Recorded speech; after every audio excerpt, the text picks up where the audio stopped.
हिंदी में यूपीएससी की तैयारी से संबंधित प्रोग्राम्स को देखने के लिए सब्सक्राइब करें स्टडी IQ IAS हिंदी।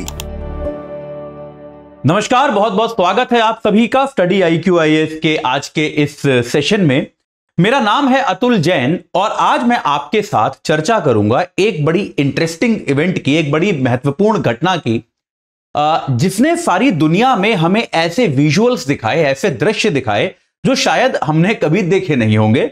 और उसके साथ के साथ एक अंतर्राष्ट्रीय अर्थव्यवस्था पर, अंतर्राष्ट्रीय राजनीति पर और जिस तरह से हम लोग अपनी जियो पॉलिटिक्स करते हैं, यानी कि भू राजनीति करते हैं, उस पर भी इसका एक गहरा प्रभाव हमको देखने को मिलेगा। मैं बात कर रहा हूं भारत के चावल के निर्यात की। अब आप कहेंगे चावल का निर्यात इतना बड़ा विषय कब से हो गया कि मैं उसको इतना बढ़ा चढ़ा के बता रहा हूं कि इसका प्रभाव जो है अंतर्राष्ट्रीय अर्थव्यवस्थाओं पे, भू राजनीति पर, भारत की छवि पर, इन सारी चीजों पर पड़ेगा। लेकिन हमेशा याद रखिए कि बड़ी बड़ी घटनाएं अक्सर छोटे छोटे इवेंट से शुरू होती हैं। तो आइए आज की चर्चा को शुरू करते हैं और समझने का प्रयास करते हैं कि यह पूरा माजरा आखिर है क्या। तो अभी कुछ दिनों पहले के मेरे ख्याल से आप में से कई लोगों ने इस प्रकार के वीडियोस देखे होंगे कि अमेरिका इत्यादि के सुपरमार्केट्स में चावल की लूट मच गई। यानी कि जो वहां के लोग हैं, वहां के जो ग्राहक हैं, वो चावल की खरीदारी करने पहुंचे और उनको वो चावल को किसी तरह से अपनी शॉपिंग कार्ट्स में भर रहे हैं। लोग जहां पे चावल स्टोर्ड है वहां पे दीवारों पे किसी तरह से चढ़ चढ़ के ज्यादा से ज्यादा चावल जो है इकट्ठा करना चाह रहे हैं। सुपरमार्केट्स ने बहुत जगह पर यह प्रतिबंध लगाया कि एक व्यक्ति को बस हम एक पैकेट चावल ही देंगे या एक जो बोरा होता है वो चावल देंगे। कई सुपरमार्केट्स ने दाम बढ़ा दिए और इस प्रकार की चीजें हमको देखने को मिली, जो कि आमतौर पे हमको कहां देखने को मिलती हैं, जब बहुत ज्यादा स्केर्सिटी हो जाती है, बहुत ज्यादा किसी चीज की कमी हो जाती है। उस तरह का हमें चावल को लेकर एक आचरण, एक व्यवहार देखने को मिला। ऐसा हुआ क्यों? ऐसा आखिरकार क्या हुआ कि दुनिया में इस प्रकार की परिस्थितियां बन गई, वो भी अमेरिका जैसे देश में जहां पे आमतौर पे खाद्य सुरक्षा कोई बहुत बड़ा मुद्दा नहीं है। वहां पर कोई ऐसा नहीं है कि खाद्यान्नों की बहुत ज्यादा कमी कभी रही है। इसका सबसे बड़ा ट्रिगर जो था वो था भारत की चावल के निर्यात को प्रतिबंधित करने की नीति। तो दुनिया का जो चावल का बाजार है, दुनिया का जो चावल का उत्पादन और व्यापार की जो एक पूरी प्रक्रिया है, उसमें भारत का बहुत बड़ा योगदान है। आपको यह जानकर आप में से काफी लोगों को शायद पता होगा और काफी लोगों को नहीं भी पता होगा कि विश्व में भारत चावल का एक बहुत बड़ा निर्यातक है और दुनिया के निर्यात का करीब 40% जो होता है, दुनिया में जितना भी चावल निर्यात होता है तकरीबन 40% निर्यात जो है वो भारत से होता है। और जैसा कि आप अब तक इस सेशन की हेडिंग देखकर समझ गए होंगे कि यार अचानक से भारत ने अपने निर्यात पर लगा दिया प्रतिबंध। तो सोच के देखिए कि दुनिया में जितना निर्यात होता है उसमें से 40% जो देश निर्यात करता है, अगर वो एकाएक प्रतिबंध लगा दे, एकाएक निर्यात को रोक दे, तो इस प्रकार का त्राहिमाम या इस प्रकार का हाहाकार जो मेहम मचा, वो मचना जायज है। वो हम समझ सकते हैं कि ऐसा क्यों हुआ। ठीक है, तो अब आते हैं इस मुद्दे पर कि भाई ऐसा दरअसल क्या हुआ और क्यों हुआ। तो सरकार ने क्या किया? वास्तविक निर्णय यह है जो सरकार ने लिया कि भारत सरकार ने अचानक से बिना किसी वार्निंग के गैर बासमती चावल के निर्यात पर पूर्ण प्रतिबंध लगा दिया। यानी कि भारतीय उत्पादक जो हैं वो अब मात्र बासमती चावल ही निर्यात कर सकते हैं। बासमती के अलावा किसी भी अन्य प्रकार का चावल निर्यात नहीं किया जा सकता। इस प्रकार का एक स्पष्ट प्रतिबंध पूरी तरह से। याद रखिए, सरकार ने टैरिफ नहीं बढ़ाया, सरकार ने टैक्स नहीं बढ़ाया। टैक्स बढ़ाने से क्या होता है? निर्यातक डिस्करेज होते हैं, हतोत्साहित होते हैं, लेकिन निर्यात बंद नहीं होता। सरकार ने पूरा प्रतिबंध लगा दिया कि चावल का निर्यात करना गैर कानूनी है। इसका कारण क्या है कि भाई भारत सरकार जो है वो भारत के अंदर वस्तुओं के और खास तौर पे खाद्य पदार्थों की बढ़ती कीमत से परेशान है। पिछले कुछ समय से चावल की कीमतों को ही अगर आप देखें तो उनमें ही अच्छा खासा एक बढ़ोतरी आपको देखने को मिलेगी। ठीक है, लेकिन इसका कारण क्या केवल चावल की कीमतें हैं? ऐसा नहीं है, एक पूरा होलिस्टिक कारण है, उसको मैं आपको समझाता हूं। लेकिन उसके पहले ये आप याद रखें कि हमारा स्टडी IQ IAS का जो P2I बैच होता है, जो आपको प्रीलिम्स से लेके इंटरव्यू तक होलिस्टिक तैयारी कराता है। यानी कि ये ऐसी तैयारी है, ऐसा नहीं है कि प्रारंभिक परीक्षा जो है उसकी तैयारी आपकी अभी हो जाएगी, फिर मेंस के लिए आपको कुछ और करना पड़ेगा। बिल्कुल नहीं। प्रीलिम्स, मेंस, इंटरव्यू, आपके हर स्टेज की तैयारी कंप्लीट तरीके से बेस्ट फैकल्टी के साथ आपको कराई जाती है। आपको 3 से 3.5 घंटे की रोज की लाइव क्लास मिलती है शाम को 6 बजे से, और इसके साथ के साथ आपको क्या मिलता है, आपको पर्सनलाइज मेंटोर मिलता है, आपको टेस्ट सीरीज मिलते हैं, प्रैक्टिस क्वेश्चंस मिलते हैं, प्रीलिम्स के, मेंस के, हर चीज के डेली प्रैक्टिस क्वेश्चंस मिलते हैं, उनका इवैल्यूएशन होके आपको मिलता है।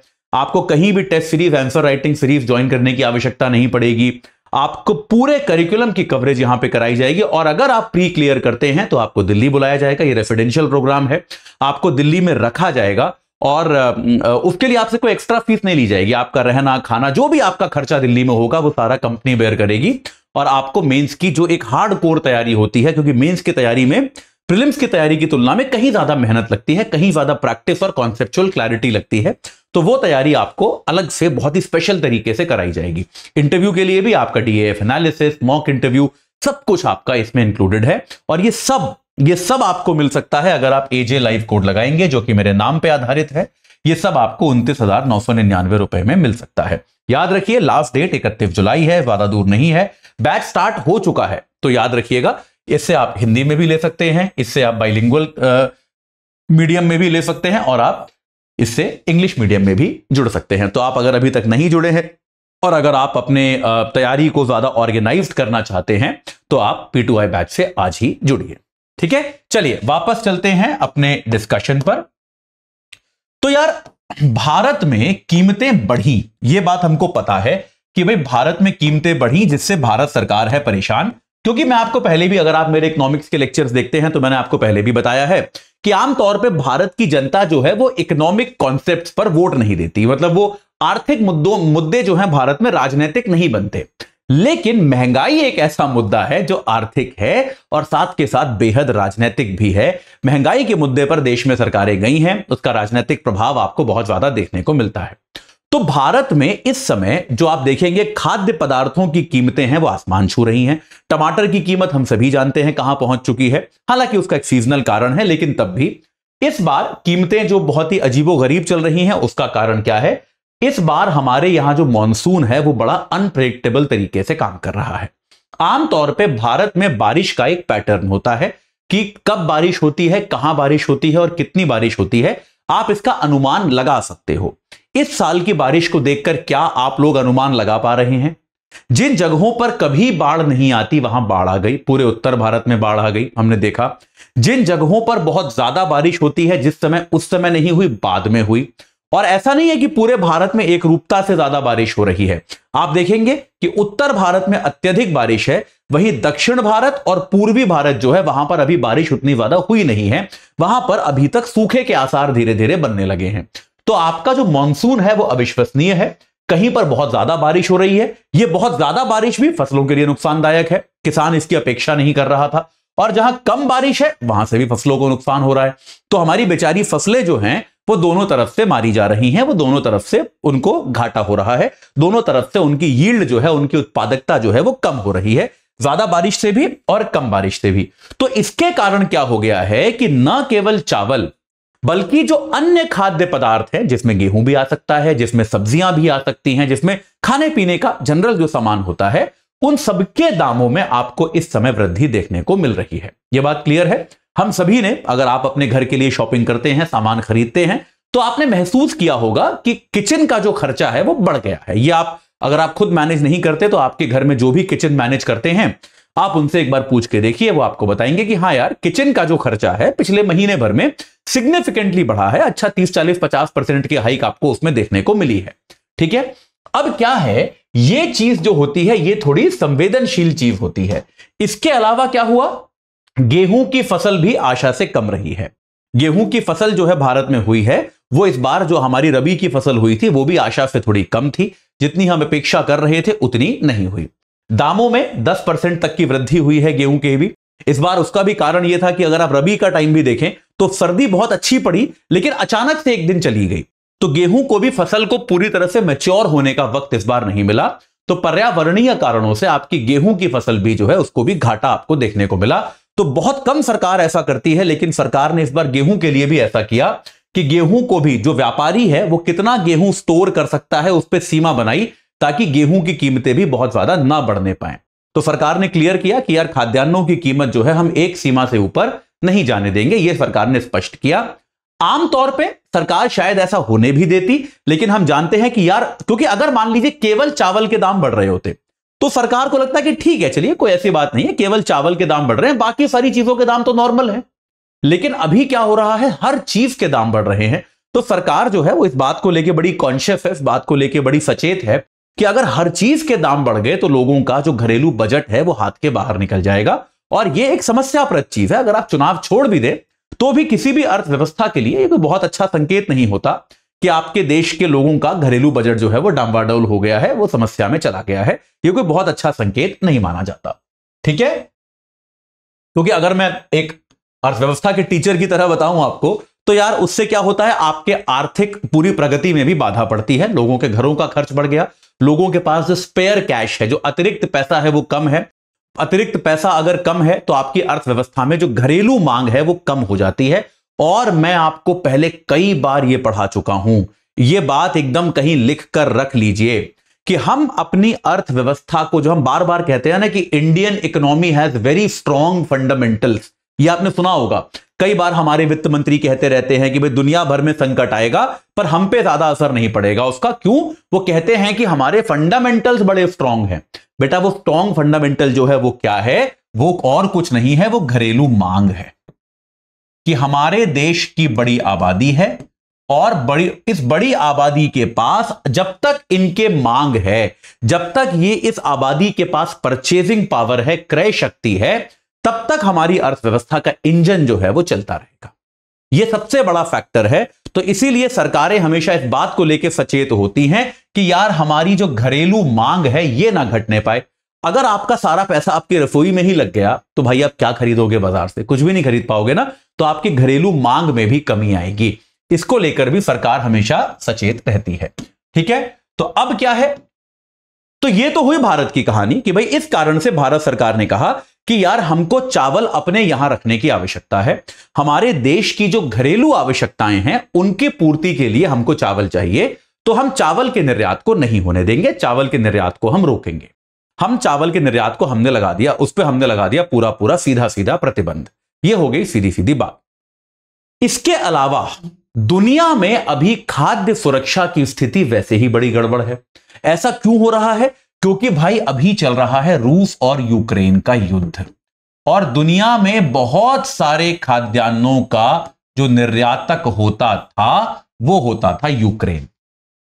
ठीक है, आप में से जो लोग भूगोल के छात्र हैं या फिर जिनको मानचित्र में काफी रुचि है, वैश्विक खाद्य अर्थव्यवस्था में रुचि है, आप जानते हैं कि यूक्रेन जो है वो काफी सारे खाद्यान्नों का निर्यात करता था। अब क्या हुआ है, एक तो रूस यूक्रेन युद्ध के कारण यूक्रेन में आमतौर पे उत्पादन ही कम हो गया है।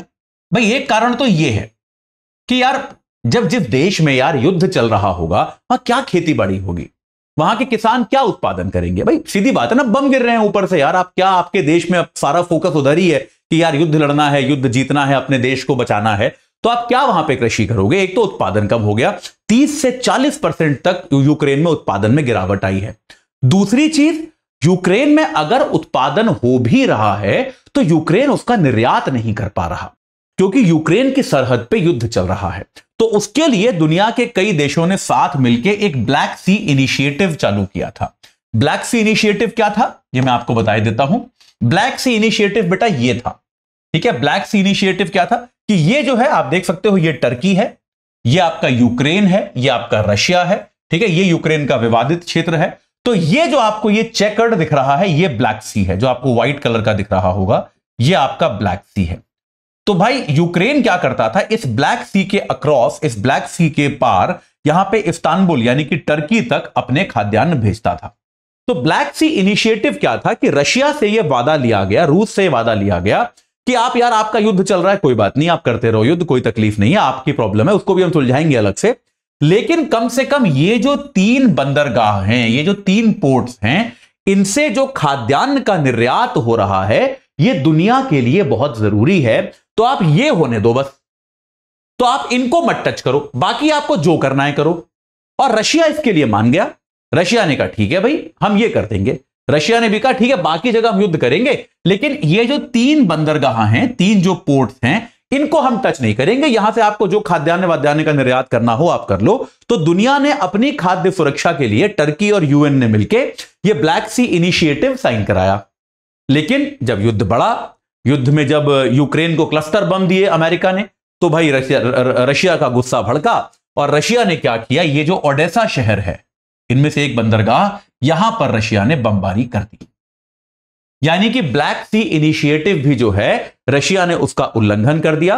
तो अब दुनिया को नहीं पता कि यूक्रेन के रास्ते भी जो खाद्यान्न आते थे, ये खाद्यान्न आ रहे हैं या नहीं आ रहे, किसी को नहीं पता। इसके बारे में इनका भी भविष्य जो है अभी डामाडोल है, किसी को क्लैरिटी नहीं है कि यार ये आने वाले हैं कि नहीं आने वाले। तो ब्लैक सी इनिशिएटिव भी खतरे में पड़ गया है, ये भी हमको पता है। तो दुनिया में क्या हुआ है भाई, एक तो ब्लैक सी इनिशिएटिव का प्रॉब्लम हो गया, दूसरा भारत ने अपना निर्यात बंद कर दिया। सोचिए, एक तरफ तो ब्लैक सी इनिशिएटिव के कारण ब्लैक सी इनिशिएटिव टूट गया तो खाद्यान्न वैसे ही नहीं आ रहे थे, दूसरा आपका एक जो इतना बड़ा निर्यातक था भारत, उसने निर्यात बैन कर दिया। तो भाई दुनिया में अचानक से खाद्य संकट आने का खतरा है। ऐसा लग रहा है कि दुनिया के देशों के पास खाद्यान्न को लेकर एक बड़ी चुनौती आने वाली है। हालांकि भारत ने यह कहा है कि हमारे पास कोई भी देश अगर यह बोल के आएगा कि हमारी खाद्य सुरक्षा का प्रॉब्लम है, हमारी जनता के पास खाद्यान्न नहीं है, हमको आप चावल दीजिए, तो हम कंसिडर करेंगे, हम उसकी मदद करेंगे। लेकिन यह एक लंबी प्रक्रिया है, इसमें मतलब आप सीधे सीधे देश खरीद नहीं सकते ना, ये एक लंबी प्रक्रिया है। तो ये जो है ये कुल मिला के अभी दुनिया में खाद्यान्न के क्षेत्र में हुआ है, जिसके कारण आपको अमेरिका में ऐसे सीन देखने को मिल रहे हैं कि लोग जो है वो सुपरमार्केट में जाके अपनी ट्रॉलियों में चावल भर भर के स्टाफ से झगड़ा कर करके लेके उनको निकल रहे हैं, क्योंकि स्टाफ कह रहा है कि भाई हमने सीमा लगाई है, एक व्यक्ति को एक ही बैग देंगे। लेकिन ऐसा हो नहीं पा रहा है। अच्छा, चावल को लेकर एक ये चावल की आपूर्ति और उत्पादन और निर्यात को लेकर वैश्विक राजनीति कोई नई बात नहीं है। जैसे आप देखोगे 2007 में भी भारत ने ऐसा ही किया था। चावल की उत्पादन और आपूर्ति जो है वो दुनिया में ज्यादा देश करते नहीं हैं, और इन देशों को हमेशा यह लगता है कि यार हमारा उत्पादन जो है वो है तो बड़ा महत्वपूर्ण, लेकिन उसके लिए हमें जिस तरह की कीमत और जिस तरह की महत्ता मिलनी चाहिए वो मिलती नहीं है। जैसे ऐसा किसने किया है? तेल उत्पादक देशों ने किया है। जैसे आपको पता है ना, तेल उत्पादन जो है कुछ देश करते हैं और उन्होंने अपना एक संगठन बनाया है ओपेक, और इसके जरिए ये क्या करते हैं, अपने तेल की आपूर्ति को नियंत्रित करते हैं, उसे एक सीमा के अंदर रखते हैं। और अगर तेल की आपूर्ति सीमित रहती है तो तेल की कीमत जो है वो ज्यादा रहती है, इनको ज्यादा लाभ होता है। दूसरी चीज, अंतरराष्ट्रीय राजनीति में भी इनकी महत्ता ज्यादा है। आप देखोगे कितनी सारी चीजें तेल के आधार पर निर्धारित होती है ना यार दुनिया की राजनीति में। तो बड़े सारे देशों को, खास तौर पे जो पूर्वी एशियाई देश हैं, उनको ऐसा लगता है कि यार चावल भी तो इंपॉर्टेंट है, चावल भी बहुत ज्यादा देश नहीं उगाते, बहुत ज्यादा देश निर्यात नहीं करते, हमें उतनी वैल्यू क्यों नहीं मिलती, हमें उतना पैसा क्यों नहीं मिलता। तो 2007 में भी भारत ने एक बार इसको प्रतिबंधित किया था। और इसके अलावा चावल उत्पादक देशों ने अपना समूह बनाने की भी सोची थी। जैसे ओपेक है ना, तेल उत्पादक देशों का समूह, चावल उत्पादन करने वाले देशों ने सोचा था हम भी अपना एक कार्टेल बनाएंगे, एक समूह बनाएंगे, और हम भी चावल का उत्पादन सीमित करेंगे कि दुनिया को इतना ही चावल मिलेगा, इस दाम पे मिलेगा, हम लोग मिल के तय करेंगे।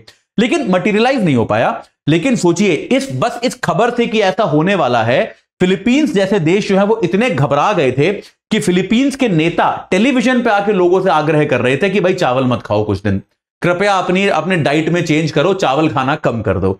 तो चावल जो है वो इतना महत्वपूर्ण है बहुत सारे देशों के लिए, लेकिन उसकी जो उत्पादन और निर्यात की क्षमता है वो कुछ ही देशों के पास है। हालांकि ऐसा ओपेक जैसा कार्टेल बनाने की जो काम है ये हो नहीं पाया, और एक तरह से ठीक भी है, ये नहीं होना चाहिए। अब ये तो हो गई अभी इमीडिएटली जो चल रहा है, ये तो अभी आज की बात हो गई। इसके दीर्घकालिक प्रभाव क्या है? देखो, दीर्घकालिक प्रभाव यार, सबसे बड़ा प्रभाव जो पड़ता है, जिसके कारण मैं बहुत ही स्पष्ट तौर पे कह सकता हूं कि मैं प्रतिबंध के पक्ष में नहीं था, मतलब नहीं हूं अभी भी।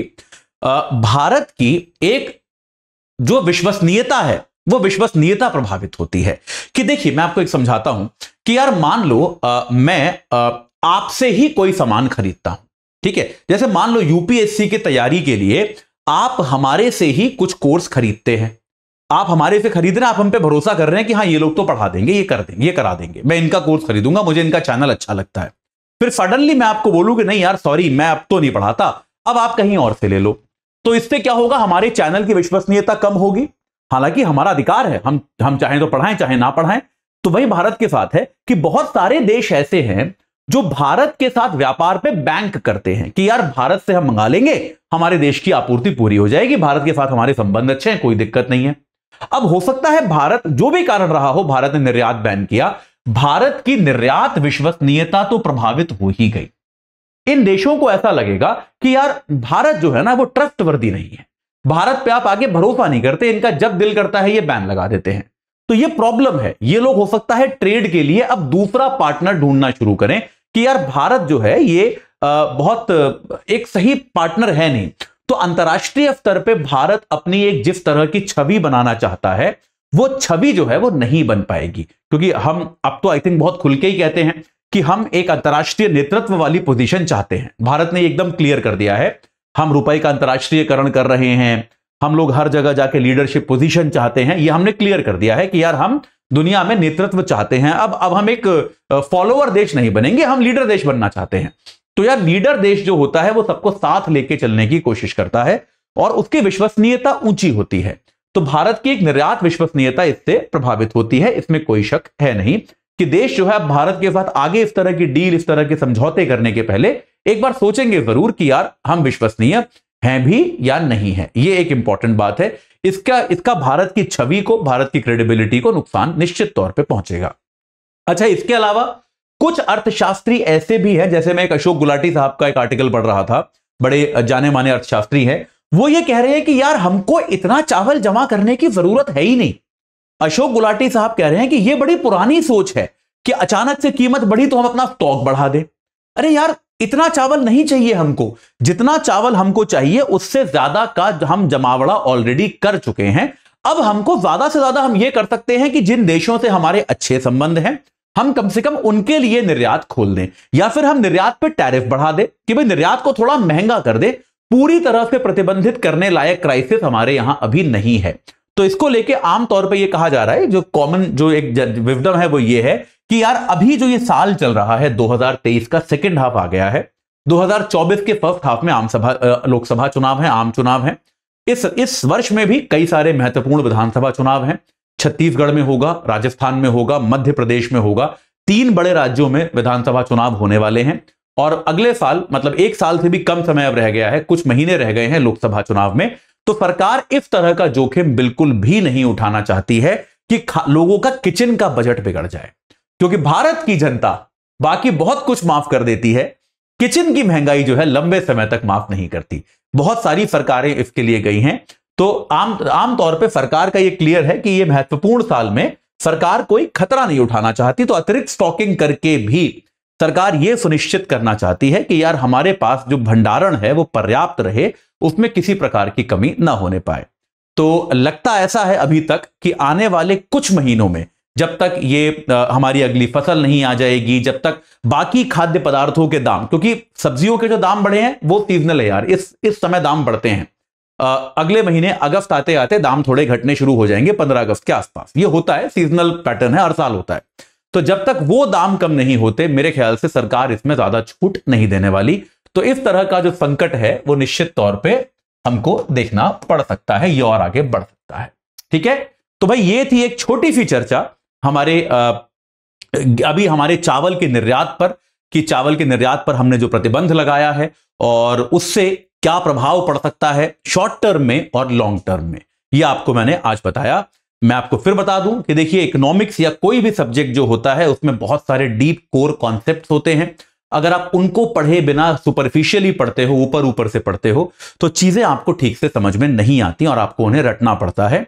अगर आप इससे बचना चाहते हैं तो आप हमारे P2I बैच से जुड़िए, जो 22 तारीख को शुरू हो चुका है। 2-3 इंट्रो क्लास थी उसमें, 31 जुलाई तक उसमें एडमिशन होगा। 6 बजे शाम को क्लास होती है, 3-3.5 घंटे के आसपास की। आप AJ लाइव कोड, जो मेरे नाम पे आधारित है, अतुल जैन, तो आप उसको लगा के 29,999 रुपए में इस कोर्स को प्राप्त कर सकते हैं।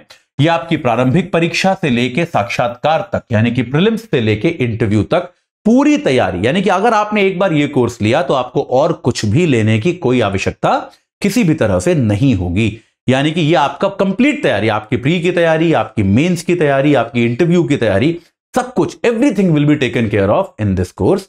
तो आप इस कोर्स के साथ जुड़िए जल्दी से जल्दी, और जुड़ते हुए AJ लाइव कोड लगाना मत भूलिए, ठीक है। और अगर आपको इस मुद्दे पर या आमतौर पे किसी भी अन्य मुद्दे पर कोई डाउट्स हैं, कोई समस्याएं हैं, तो मेरे को लिखने में बिल्कुल संकोच ना करें, डोंट हेजिटेट एट ऑल।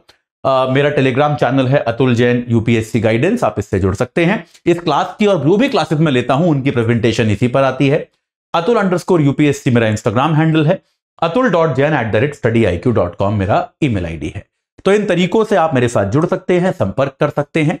बस आज के लिए इतना ही, मैं आपसे जल्दी ही मिलूंगा किसी अन्य मुद्दे को लेकर। तब तक के लिए पढ़ते रहिए, और आज मेरे साथ जुड़ने के लिए आप सभी का बहुत बहुत धन्यवाद। हिंदी में UPSC की तैयारी से संबंधित प्रोग्राम्स को देखने के लिए सब्सक्राइब करें स्टडी IQ IAS हिंदी।